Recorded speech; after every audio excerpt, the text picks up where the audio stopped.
Sekarang jamaah sudah 30.000 lebih kaum muslimin syahid. Tidak satu pun pemimpin negara Arab menyerukan jihad memerangi Paris, memerangi Islam.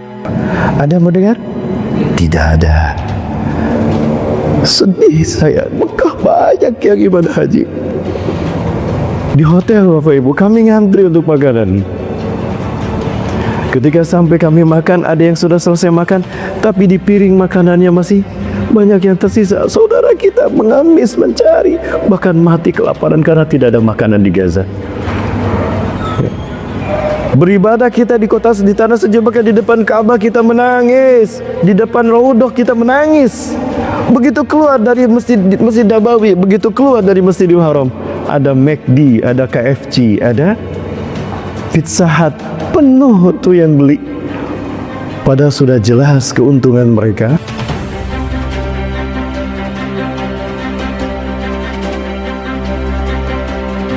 Bu, ibu-ibunya sedikit ya, yang baca kebahagiaan kakak-kakak ya. Sudah pada nikah kak? Oh belum. Ini abang-abang juga belum pada nikah? Pasnya kak, belum pada nikah juga ya. Jika matahari terbit dari barat, itulah tanda besar terjadinya hari kiamat. Jika memang kita umatnya Nabi Muhammad, jawablah salam saya dengan penuh semangat. Assalamualaikum warahmatullahi wabarakatuh.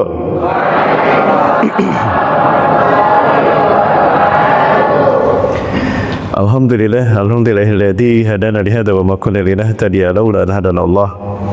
Laqad ja'at rusulu rabbina bil haqq wa nudu an tilkumul jannah uriftumuha bima kuntum ta'malun. Asyhadu an la ilaha illallah wahdahu la syarika lahu wa asyhadu anna Muhammadan abduhu wa rasuluhu alladzi la nabiyya wa la rasula ba'dah.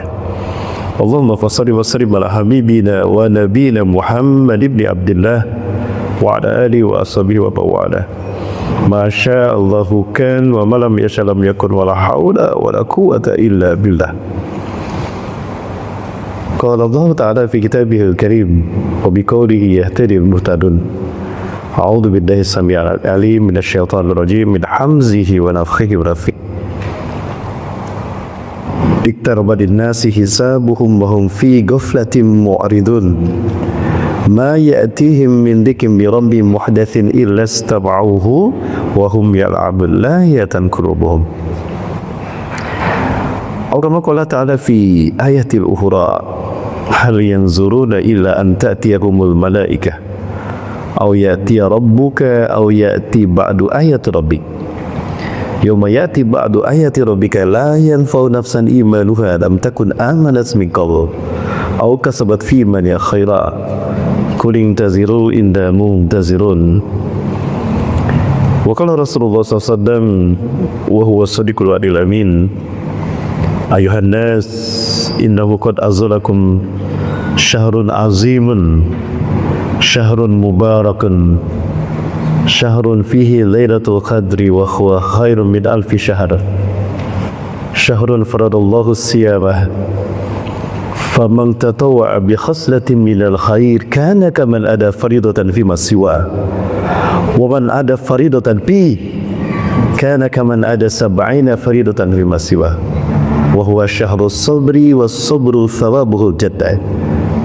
Al hadis kama qalu. Sadaqallahul azim wa sadaqa rasulul karim wa nahnu ala dzalika minasyahidin. Satu karunia yang sangat besar dari Allah Azza wa Jalla. Sore hari ini saya bersama tim Yayasan Cahaya Babu Sadaqah dan juga Bengkulu Fillah bisa hadir di masjid yang kita cintai, Masjid Salam, dan juga bisa bertemu dengan pertama pengurus Dewan Kemakmuran Masjid Salam, dengan Kementerian Agama Bengkulu Selatan, bahkan bisa bertemu dengan jamaah Masjid Salam yang insya Allah calon penghuni surganya Allah Subhanahu wa Ta'ala. Akhwatnya nggak bilang amin ya? Iya. Akhwatnya mau masuk surga? Yang jawab sedikit ini, berarti peminatnya sedikit nih. Bu, mau masuk surga bu? Mau langsung aku mau mampir dulu ke neraka?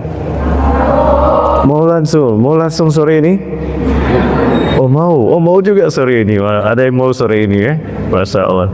Baik. Saya bersyukur pada Allah SWT pada sore hari ini bisa sampai. Tadi kami berangkat dari hotel kami jam 9:30 Pak Haji.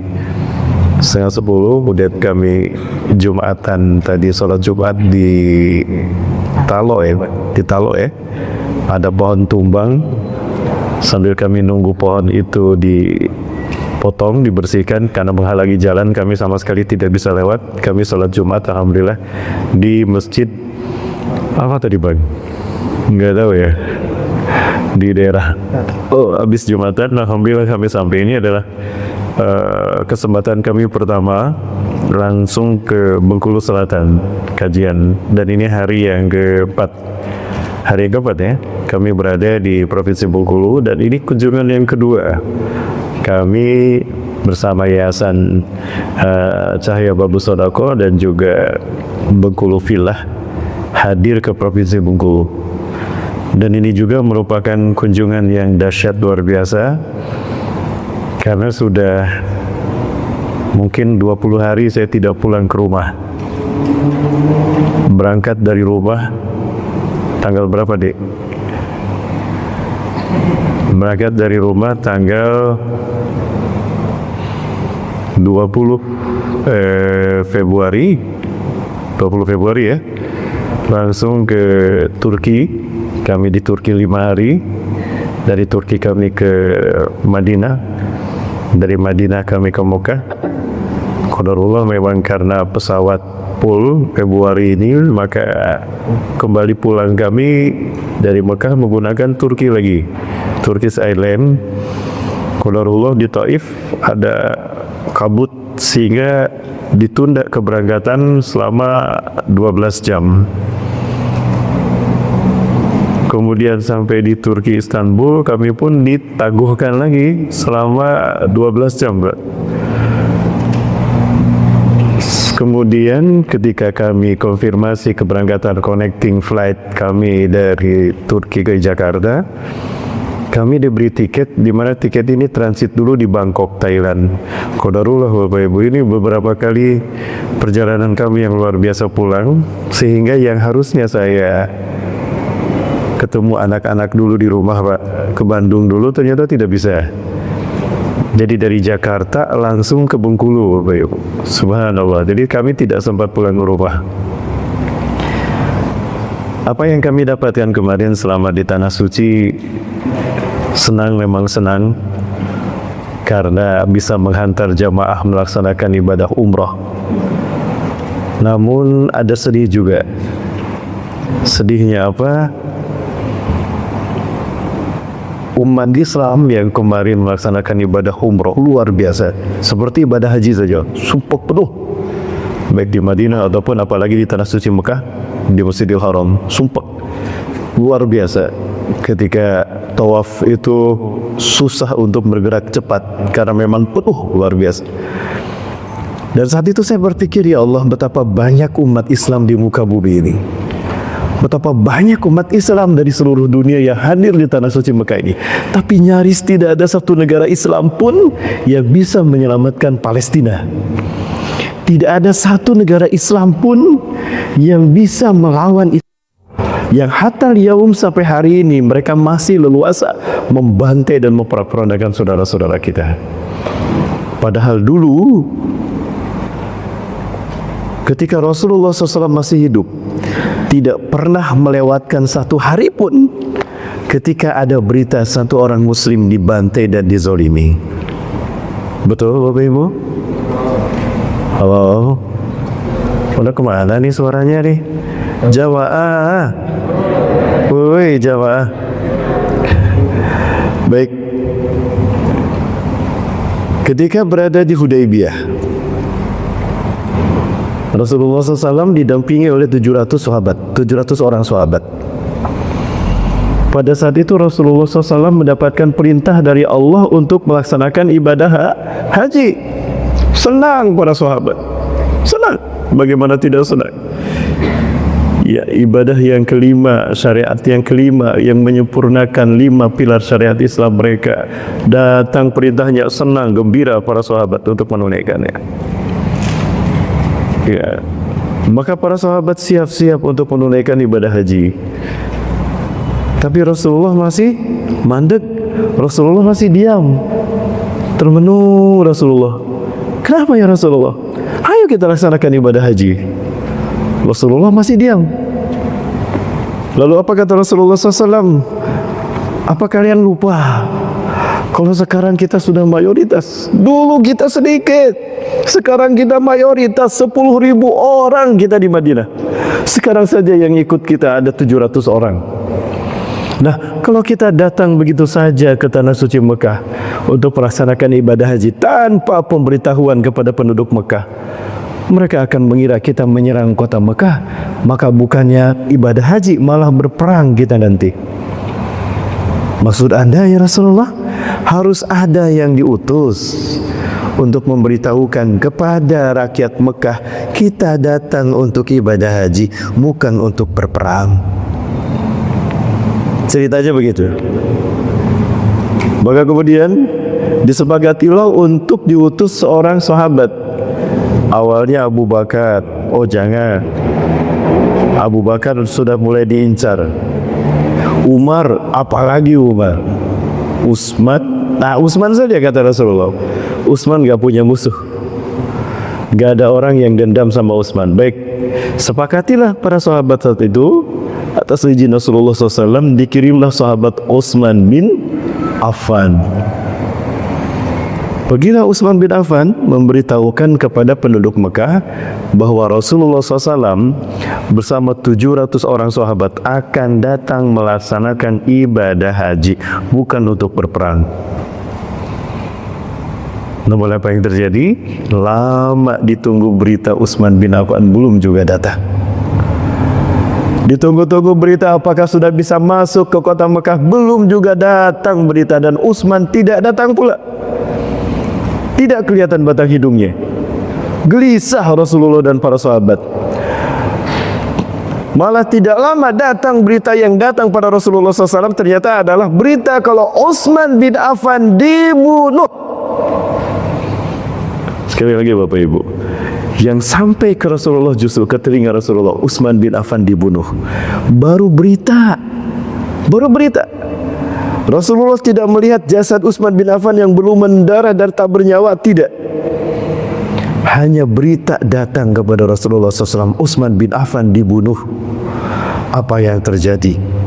Berdiri Rasulullah di tempat paling tinggi, di Hudaybiyah itu. Rasulullah menegaskan nyawa seorang muslim itu berharga daripada dunia dan segala isinya. Qatlul muslimi a'zam minallah min zawali dunya. Membunuh seorang muslim lebih berat pertanggungjawabannya di hadapan Allah daripada menghancurkan dunia dan segala isinya. Lau istamat ahlus samawati wal ardi liyaqtulal mu'mina lakabahumullah finnari jahannam jami'an wujuhahum. Andai semua penduduk langit dan bumi berkumpul membunuh seorang mukmin, sungguh Allah akan menelungkupkan wajah mereka ke dalam neraka jahanam. Saat itu Rasul menegaskan betapa mahalnya nyawa seorang muslim dan nyawa seorang mukmin, dan Rasulullah melakukan mobilisasi jihad. Maka 700 sahabat tadi berbaiat kepada Rasulullah SAW di bawah pohon Ridwan, sehingga terkenal dengan Baiatul Ridwan. Dan Allah ridho dengan peristiwa itu, sehingga Allah menurunkan surat Al-Fat. Laqad radiyallahu 'anil mu'minina id yubayyi'unaka tahta syajarah. Sungguh Allah ridho kepada orang-orang beriman ketika mereka berbaiat bersumpah setia kepadamu Muhammad untuk membela seorang Utsman. Bayangkan, baru terdengar, belum terlihat jasadnya ada, dan hanya seorang Utsman. Mekah dikepung oleh Rasulullah dan para sahabat. Sekarang jamaah, sudah 30.000 lebih kaum muslimin syahid dibantai, dan kita melihat bagaimana cara mereka dibantai. Kita melihat tubuh mereka.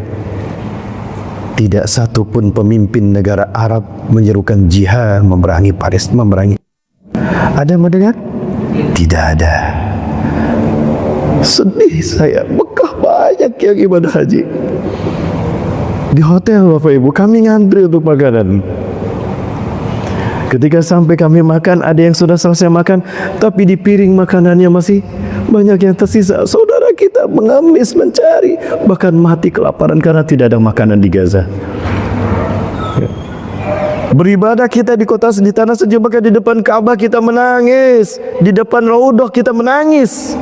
Begitu keluar dari Masjid Nabawi, begitu keluar dari Masjidil Haram, ada McD, ada KFC, ada Pizza Hut, penuh tuh yang beli. Padahal sudah jelas keuntungan mereka, sekian persen menjadi peluru yang menembus saudara-saudara kita. Ada apa dengan umat Islam hari ini?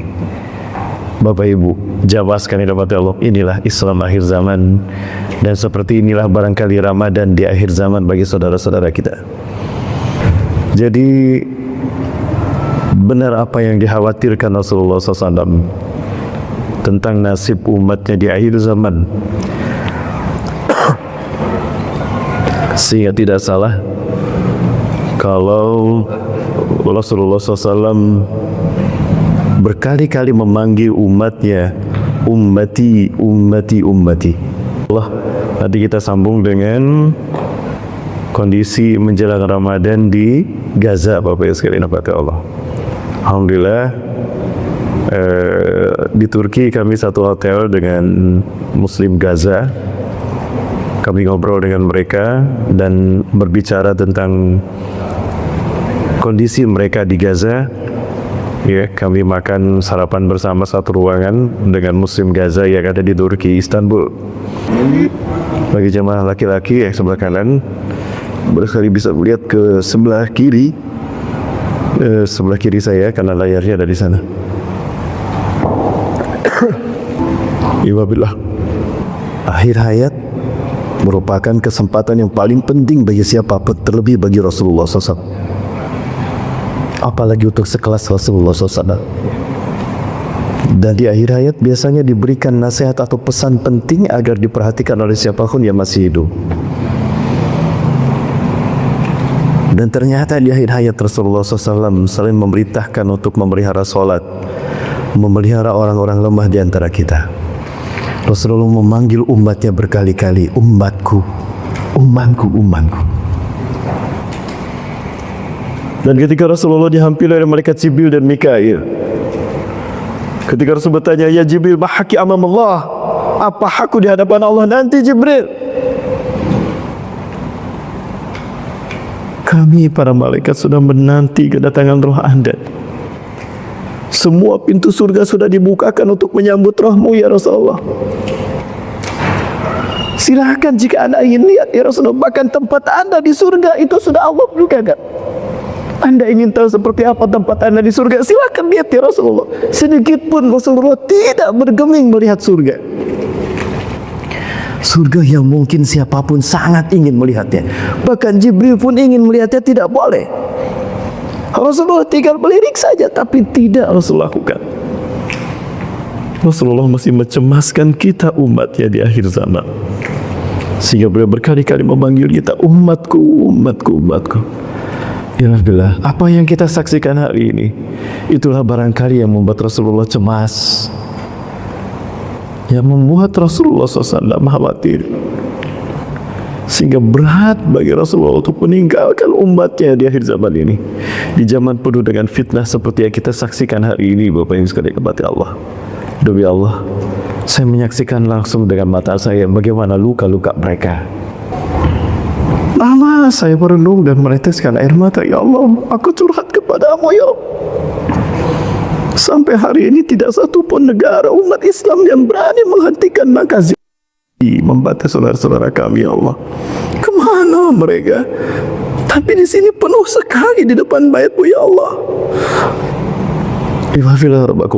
Inilah realitas umat Islam hari ini. Dan inilah buruknya perpecahan. Kenapa 15 juta tadi santai saja membantai kita, tidak peduli dengan kecaman dan amukan dan laknatan dunia, tidak peduli mereka, karena mereka tahu dunia hanya bisa mengayak, hanya bisa memaki saja, tidak akan bisa berani melawan. Yahudi tahu, karena umat Islam yang mayoritas sudah dipecah belah dengan strategi klasik, dan itu berhasil sampai sekarang. Divide et impera, dipecah belah lalu dikuasai. Umat Islam yang tadinya ummatan wahidah, satu tubuh, dipecah belah dalam frame nasionalisme. Sudah dipecah belah dalam negara-negara, dipecah-pecah dalam murti ormas, orpo, sekte, madhab. Makin mudah kita diadu domba. Betul Bapak Ibu? Inilah buruknya perpecahan. Betapapun kita mayoritas, maka lewat mimbar ini, lewat majelis ini, yuk kita bersatu. Saatnya ini adalah momentum yang tepat untuk kita mengumpul, menyatukan semua kekuatan kita. Kita umat Islam memang berbeda-beda. Kita berbeda ormas, kita berbeda orpol, berbeda madhab. Maaf ya musilah. Dan itu adalah hasanah dalam Islam. Ibarat 5 tangan kita, 5 jari kita maksud saya. Jamaah, ini 5 jari yang kita miliki, masing-masing memiliki bentuk dan nama dan fungsinya masing-masing, betul? Yang berbeda-beda. Ada ibu jari yang fungsinya pun sama, berbeda dengan telunjuk. Ada jari tengah, bahkan ada kelingking, dan ada jari manis.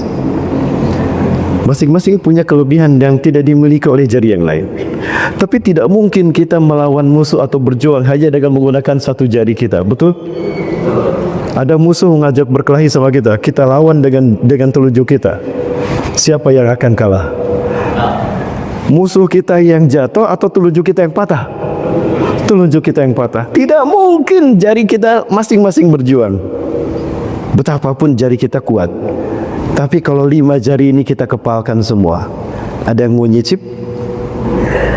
Begitulah umat Islam. Begitulah kita umat Islam hari ini.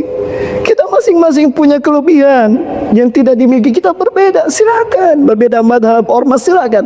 Tapi satukan kekuatan itu, maka insya Allah akan menjadi kekuatan yang dahsyat, yang akan menghentikan semua keangkaran murka di tanah Palestina. Betul?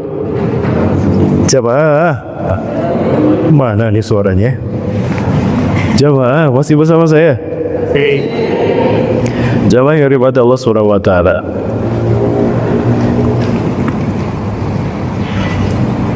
Sekali lagi saya jadi teringat banyak hal ketika kemarin kami melaksanakan ibadah umrah bersama jamaah kemarin. Mohon maaf, saya tidak bermaksud ujub, tidak, nauzubillah.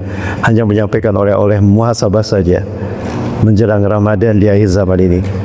Dan kita tidak tahu apakah ini Ramadan terakhir, tapi bagi saudara-saudara kita di Gaza, mungkin ini adalah Ramadan terakhir mereka. Karena setahu saya ini sudah habis-habisan untuk mewujudkan ambisi mereka. Karena hari ini mereka telah kecewa. Hari ini mereka telah putus asa.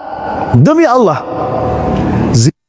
hari ini telah putus asa untuk melanjutkan ambisi mereka menguasai dunia. Karena satu demi satu ambisi mereka, step by step mereka untuk mengambil alih dunia tidak terwujud sama sekali. Betulkah demikian jamaah? Baik, kita bahas bersama-sama. Waktu kita masih panjang? Sampai jam berapa jamaah?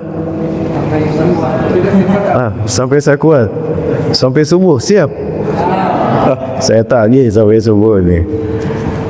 Jamaah yang dirahmati Allah Subhanahu wa Ta'ala,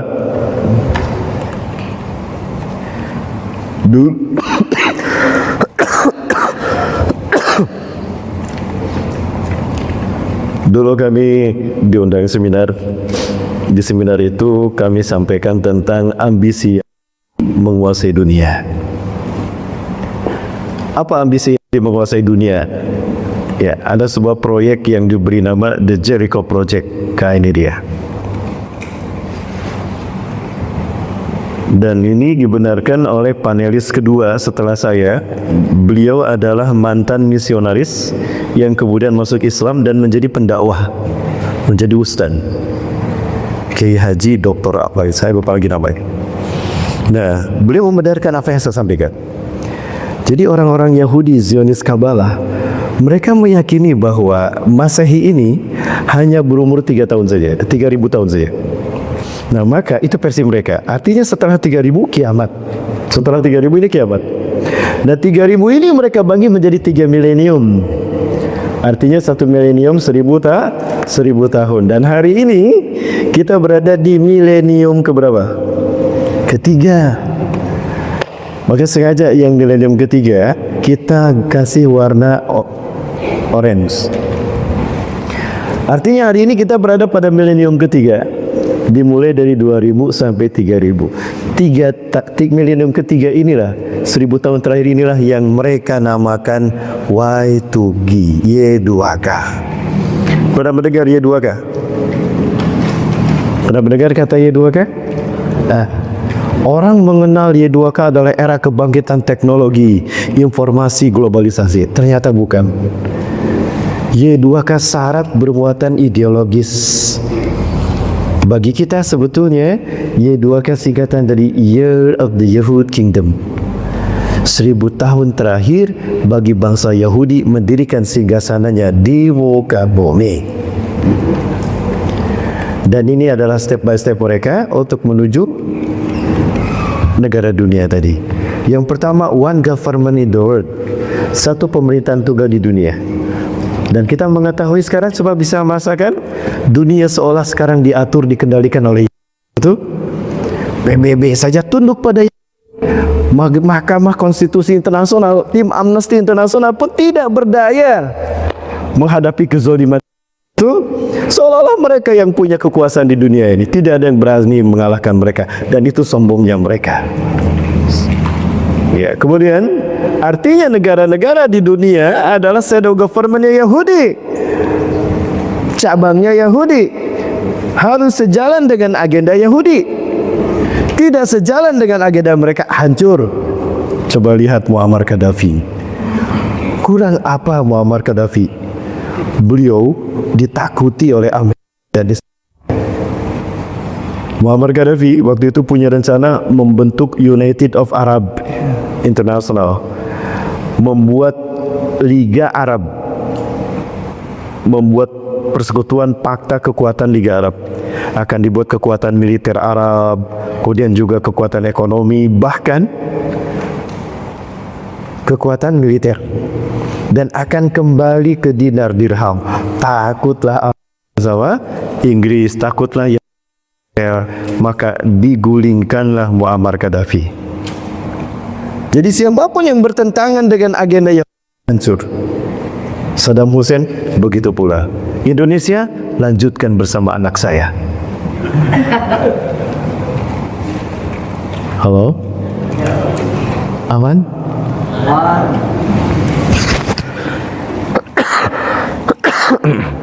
Nah, kemudian one political system, satu sistem politik dunia, demokrasi. Dengan demokrasi inilah Barat mengontrol kekuatan negara-negara di dunia. Kemudian ada one economical system, kapitalisme. Ya, dunia dibikin berhutang kepada Yahudi, betul? Ya, dunia dibikin berhutang kepada Yahudi. Negara berhutang pada IMF, kepada negara asing. Ya, rakyatnya berhutang kepada leasing. Ada cicilan motor, ada cicilan apa lagi? Jadi kita menjadi negara dan rakyat yang negara berhutang. Betul, itulah ciri ekonomi kapitalis. Kita bikin terikat kepada kaum oligarki sehingga kekuasaan pun dikuasai sebetulnya oleh pemegang uang. Yang berkuasa sebetulnya mereka yang pegang uang. Yang menjabat duduk di kursi kekuasaan itu hanya boneka-boneka oligarki. Terjadi Bapak Ibu? Nah, kemudian one military system, main ini sekarang. Yang terakhir one ideologi, satu ideologi Kabalah. Nah, tahapan demi tahapan inilah yang akan mereka lakukan dan sedang mereka lakukan menuju negara dunia di bawah pimpinan mereka. Pertanyaannya, di manakah tempat di mana mereka akan mendirikan negara mereka? Di mana lagi kalau bukan di jantung dunia? Dan jantung dunia itu bernama Palestina. Inilah alasannya kenapa harus Palestina. Kenapa Palestina berdarah-darah? Karena Palestina jantung dunia. Menguasai Palestina berarti menguasai dunia. Karena Palestina menghubungkan benua Afrika, Palestina menghubungkan benua Eropa, dan Palestina menghubungkan dunia Asia. Semua benua yang ada di dunia dihubungkan oleh Palestina. Menguasai Palestina berarti menguasai dunia. Iya, mereka ingin menguasai dunia. maka mereka mulai dari jantung dunia dan bernama Palestina. Coba ya Bapak Subhanahu. Kemudian tidak ada artinya Palestina bagi mereka tanpa Solomon Temple, istana bagi raja mereka. Pertanyaannya, di mana istana raja mereka harus dibangun? Tepat di atas puing-puing Masjidil Aqsa. Bapak Ibu Bapak Subhanahu wa taala, ini adalah Masjidil Aqsa kita. Ini adalah bumi Isra Mi'rajnya Rasulullah SAW. Ya, luasnya 14,4 hektar. Ya, luasnya 14,4 hektar. Di dalamnya ada 5 masjid besar, ada banyak masjid. Ada 5 masjid besar. Yang pertama ada Masjid Dam Abdurrahman. Disebut Masjid Dam Abdurrahman karena di dalam masjid ini terdapat batu Mi'raj yang dinaiki Rasulullah SAW ketika Isra Mi'raj ke Sidratul Muntaha. Nah, batunya ada di sini. Batunya sebesar kubah emas. Ini kubahnya emas. Masjid yang kedua adalah Masjid Kibli yang berkubah hitam. Disebut Masjid Kibli karena di masjid inilah solat pertama kali menghadap ke Ka'bah. Dulu kiblatnya ini. Peristiwa Isra Mi'raj melahirkan kewajiban solat 5 waktu, kiblatnya ke sini. Dan ini kiblat para nabi dan rasul. Jadi kiblat kita yang pertama bukan Ka'bah, bukan Masjidil Haram, tetapi Masjidil Aqsa. Ke sini Rasulullah dan para sahabat menghadap. Ya, karena orang terlalu mencibir, katanya nabinya paling hebat, agamanya paling sempurna. Kok kiblatnya sama dengan kami Masjidil Aqsa? Para sahabat tidak enak, minta sama Rasulullah SAW agar dipindah kiblatnya ke Ka'bah. Rasulullah mengadah wajahnya ke atas ke langit terus selama 16-17 bulan. Maka turunlah perintah surat Al-Baqarah ayat 144 dari Allah, qad nara taqallaba wajhaka fis sama falanwalliyannaka qiblatan tardah falanwalliyannaka qiblatan tardah fawalli wajhaka syatral masjidil haram.